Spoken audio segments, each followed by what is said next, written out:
orders, and they're off. Marnik the last to leave the gate, but off they go, with approaching the first to show, and the top weight Royal Judgement up on the outside. Fauloon is in third and Everett fourth as they come to the first fence.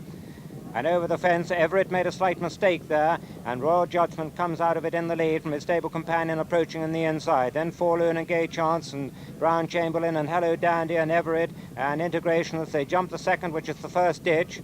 All over that, and Intigration made a bad mistake, and Marnik, the Michael Dickinson runner, jumped it in last.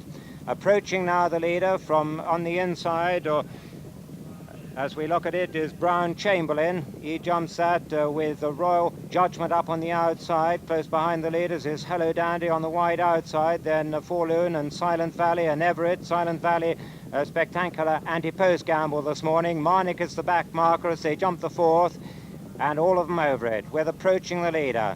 On the inside is Brown Chamberlain. On the outside is Hallo Dandy.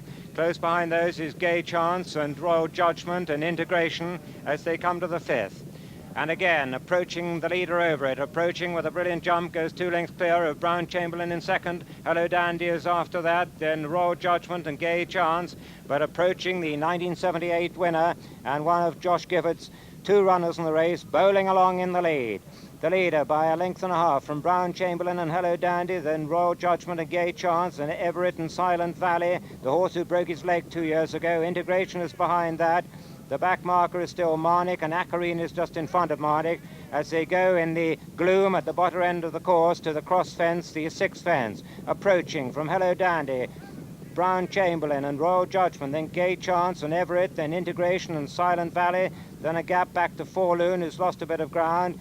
Just behind Fauloon is Midnight Love, and the last two are Marnik and Axarine as they come into the straight for the first time, with approaching leading. Approaching from John Frankham on Brown Chamberlain on the inside. Towards the stand side is Hallo Dandy. Behind those is Royal Judgement. Silent Valley hugging the inside there. Close behind those is Gay Chance as they jump the seventh. Approaching Brown Chamberlain. On this side is Hallo Dandy with Royal Judgement, and just inside of Royal Judgement with the white face, that is Everett and Silent Valley towards the inside as they come towards the second ditch. Approaching Brown Chamberlain, Silent Valley, Everett, Royal Judgement, Hallo Dandy, then Midnight Love getting a bit closer with Gay Chance, and the inside is Axarine, then Intigration, Fauloon, and Marnik is last as they jump the ninth. And all over the ninth, with approaching, who's led all the way so far, still the leader by about a length from Brown Chamberlain second. And they're almost together now as they come to the 10th, which will be the last next time round. Approaching and Brown Chamberlain, Everett in third, and the inside is Silent Valley. On the stand side is Royal Judgement. Behind those is Hallo Dandy with Gay Chance and Intigration and Midnight Love, and the last three are Marnik, Fauloon and Axarine as they jump the water. At the water, and Brown Chamberlain leads over it from approaching and Royal Judgement, Everett and Gay Chance, and Silent Valley and Intigration and Hallo Dandy. Then Midnight Love and Marnik and Fauloon and Axarine as they sweep away on the second circuit of the Hennessy Cognac Gold Cup. Just under a mile and a half left to race, and still the gallop is maintained with approaching the fractional leader from Brown Chamberlain second, Silent Valley on the inside of Royal Judgement. On the outside of Everett is Gay Chance and Intigration and Midnight Love, then Hallo Dandy, and the last three Marnik, Fauloon and Axarine as they jump the 12th. And they really flew that one, and they're all over it with approaching still the leader from Brown Chamberlain, Silent Valley and Royal Judgement and Gay Chance and Everett as they jump the third ditch. Leaders all over that, and Midnight Love made a bad mistake there, and that knocked him back several lengths. And approaching still leads from Brown Chamberlain, Silent Valley on the inside of Everett and Gay Chance and Royal Judgement as they jump the 14th. And Intigration a bad mistake, and Brown Chamberlain led at that one from approaching and Silent Valley, then Gay Chance and Everett. Then Royal Judgement is losing ground as we look at the leaders jumping the 15th with Brown Chamberlain over it in the lead. Brown Chamberlain, the fractional leader from approaching on the far side as we look at them now. Gay Chance is third, Everett is fourth, and Silent Valley is fifth, and they're all standing with just 6 fences left to jump, and this is the last one on the far side. Intigration makes a mistake. Axarine is tailed off now, and Fauloon's not far in front of him, but up front it's Brown Chamberlain from approaching, Gay Chance, Silent Valley, the 1980 runner-up. Behind those is Everett, the anti-post favourite, as they take the left-hand sweep at the top of the course, and the first 5 are closely bunched. John Frankham now making it on Brown Chamberlain. From Gay Chance moves into second, approaching his third, then Silent Valley. And these four, this being tracked by Everett, and close behind the leaders is Royal Judgement as they jump the cross fence. And over that one, where Everett just pecked a little bit on landing, it's Brown Chamberlain who leads. From in second place on the inside is approaching Gay Chance on the outside, then Everett, and approaching, just losing a bit of ground as they come into the straight. And Axarine and Marnik have pulled up as they come to the first in the straight and the Hennessy Gold Cup. It's Brown Chamberlain lobbing along in the centre. Gay Chance coming to challenge on this side. Everett's in third. Approaching makes a mistake in fifth rather, as they come down towards the third last fence. And Silent Valley is in fourth place now. Coming to the third last in the Hennessy, and this is the last ditch. And over it, Brown Chamberlain from Everett.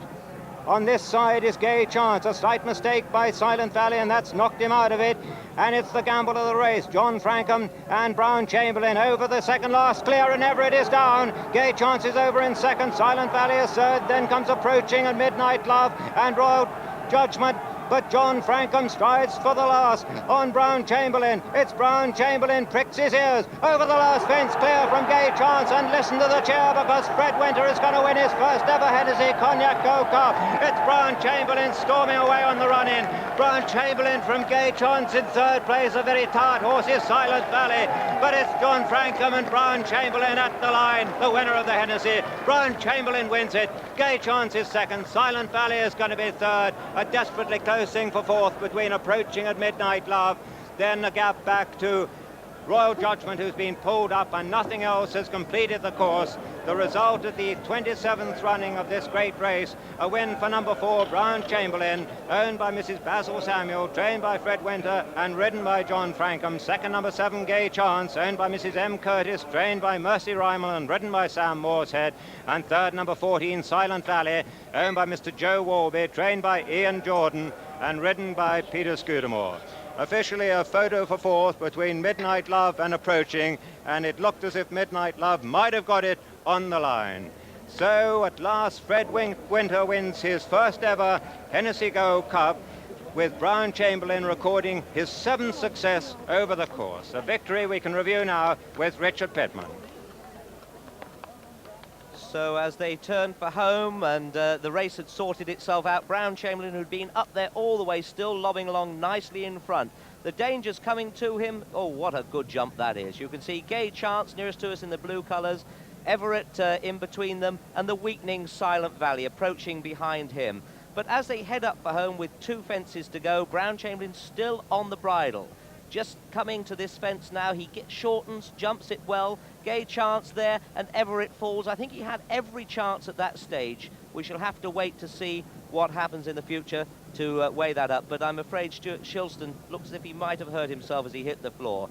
But now John Frankham makes sure that this horse doesn't idle. You can see that under Sam Moorshead, Gay Chance is putting in a spirited challenge here. But John really gets after Brown Chamberlain. A good jump and gets away from it very fast indeed. Now the gap widens from here all the way to the finish. This is a very good horse. Fred Winter's always rated him, and he is the 4th winning favourite of the Hennessy in a row.